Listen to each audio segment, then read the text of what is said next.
Selamat malam, salam sejahtera buat kita sekalian, ibu, bapak, saudara yang dikasihi Tuhan. Kita berjumpa lagi malam ini di dalam program Sapaan Malam Sebaot di tanggal 7 Juli 2020. Sebelum kita merenungkan firman Tuhan, mari bersama kita berdoa. Terima kasih Bapa Sorgawi, Tuhan kami yang hidup. Kami bersyukur untuk aktivitas kami di sepanjang hari ini. Dan sebelum kami beristirahat, kami juga akan disapa oleh kebenaran firman-Mu. Berkati kami, urapi kami dengan Roh Kudus, sehingga kami memperoleh pengertian terlebih kerinduan dalam melakukan firman Tuhan. Dalam Yesus kami berdoa. Amin.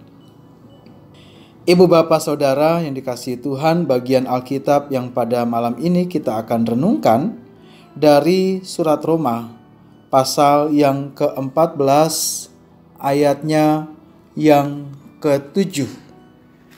Firman Tuhan mengatakan demikian. Sebab tidak ada seorang pun di antara kita yang hidup untuk dirinya sendiri, dan tidak ada seorang pun yang mati untuk dirinya sendiri. Demikian pembacaan Alkitab. Ibu bapak, saudara yang dikasihi Tuhan, pernah gak terpikir oleh kita jika gereja mengeluarkan sebuah edaran, yaitu sebuah formulir untuk diisi oleh kita sebagai warga jemaat. Formulir itu berkaitan dengan persiapan kematian. Lalu di dalamnya ada pertanyaan-pertanyaan, yaitu mau dikubur di mana? Lalu kemudian dalam ibadah, kira-kira lagu apa yang mau dinyanyikan saat ibadah atau kebaktian? Saat tutup peti, seperti apa prosesnya? Atau juga mungkin ada pertanyaan, mau digunakan dengan cara apa? Cara adatkah atau gereja?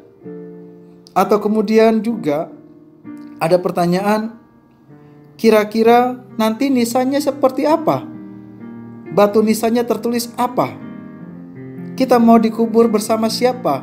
Di pinggir atau di kiri kanan kita siapa? Andai saja itu ada, kemudian gereja siapkan dan edarkan, mungkin di antara kita ada yang berkata begini, waduh, gak benar nih, pamali, gak boleh, gak bagus ngomong kematian, apalagi kita masih hidup. Nah, pemahaman-pemahaman seperti ini dalam kehidupan lokal bisa saja benar. Tetapi dalam iman Kristen, dalam iman kita, harus kita pahami ternyata saat kita hidup, justru di situ kita sedang mempersiapkan kematian kita. Karena dalam pembacaan kita, Paulus bilang bahwa sebab tidak ada seorang pun di antara kita yang hidup untuk dirinya sendiri. Jadi kita hidup gak ada untuk sendiri pribadi. Berarti kita masih butuh orang lain, dan kita masih dibutuhkan oleh orang lain. Dan tidak ada seorang pun yang mati untuk dirinya sendiri. Itu juga berarti bahwa kita pun mati akan memiliki pengaruh bagi orang lain. Bahkan kalau kita baca selanjutnya dalam pembacaan kita tadi, di pasal yang ke-8 bilang begini, di ayat yang ke-8 bilang seperti ini. Sebab jika kita hidup untuk Tuhan. Dan jika kita mati untuk Tuhan. Jadi baik hidup atau mati, kita adalah milik Tuhan. Itulah ibu bapa, saudara yang dikasihi Tuhan. Paulus pada hari ini dalam pembacaan kita mau mengatakan bahwa diri kita bukan milik kita pribadi.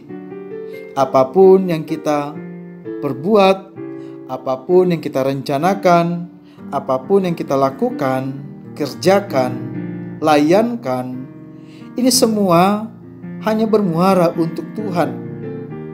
Kita dipakai untuk menjadi alatnya, bukan untuk kepentingan diri sendiri. Kita masih hidup sekarang, berarti Tuhan masih punya rencana atas kita. Dan kalau sebentar kita istirahat tidur dan besok kita masih dibangunkan oleh Tuhan, berarti Tuhan juga masih punya rencana atas kita. Tuhan masih punya misi untuk kita, maksud tertentu untuk kita, supaya kita melakukan apa yang Tuhan kehendaki.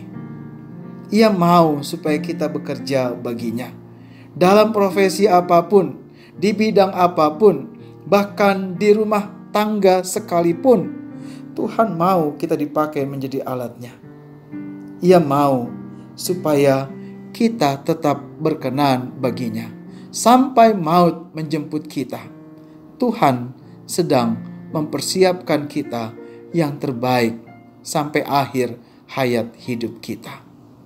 Mari, ibu bapak saudara, kita merenungkan kehidupan kita. Hari ini apa yang baik sudah kita buat? Hari ini apa yang sudah kita lakukan untuk memuliakan Tuhan? Dan kira-kira besok apa yang kita mau lakukan juga untuk kebaikan bersama, untuk kemuliaan Tuhan? Atau jangan-jangan justru hari ini kita mengecewakan orang, hari ini kita mengecewakan Tuhan?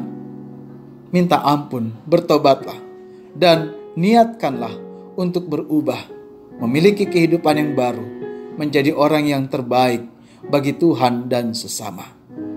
Mari, jadikanlah hidup ini berarti, supaya saat Tuhan menjemput kita dalam kematian, kita pun memiliki hak yang masih terjaga, yaitu kehidupan yang kekal. Karena di dalam hidup, kita hidup dalam Tuhan, pun tentu saat kita mati kelak, kita pun mati di dalam Tuhan. Tuhan Yesus memberkati. Amin. Mari kita berdoa. Kembali Tuhan, kami datang ke hadirat-Mu yang kudus, mengucap syukur dan berterima kasih untuk apa yang malam ini kami sama-sama boleh renungkan. Terima kasih Bapa, Engkau memberikan kami kehidupan yang unik, kehidupan yang berjalan seturut dengan kehendak Tuhan. Memang langkah hidup kami tidak sama dengan orang lain, tetapi ajar kami untuk bersyukur, mensyukuri apa yang Tuhan telah anugerahkan atas kami. Bahkan kami mensyukuri itu di dalam karya nyata kami, sehingga hidup kami tidak sia-sia di hadapan Tuhan. Jadikanlah kami anak-anak-Mu ya Bapa, yang terus berkenan di hadapan-Mu.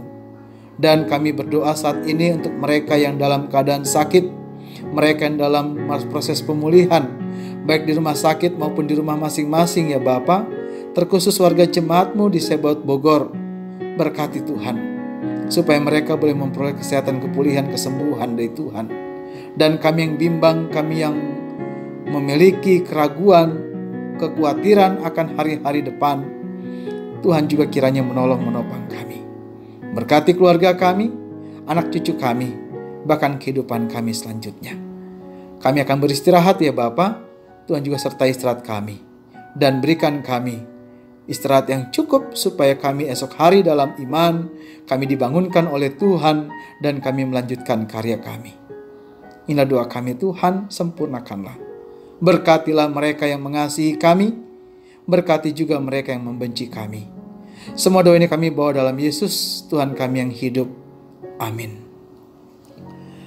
Demikian perjumpaan kita. Selamat istirahat, selamat mempersiapkan yang terbaik untuk hari-hari kelak di kehidupan kita. Baik hidup di dunia ini atau bahkan kehidupan kita saat kita purna atau selesai di dunia ini. Tetap sehat, mematuhi protokol kesehatan, dan tetap bersemangat. Di dalam hati yang bergembira, ada imun yang kuat. Sampai jumpa lagi. Shalom.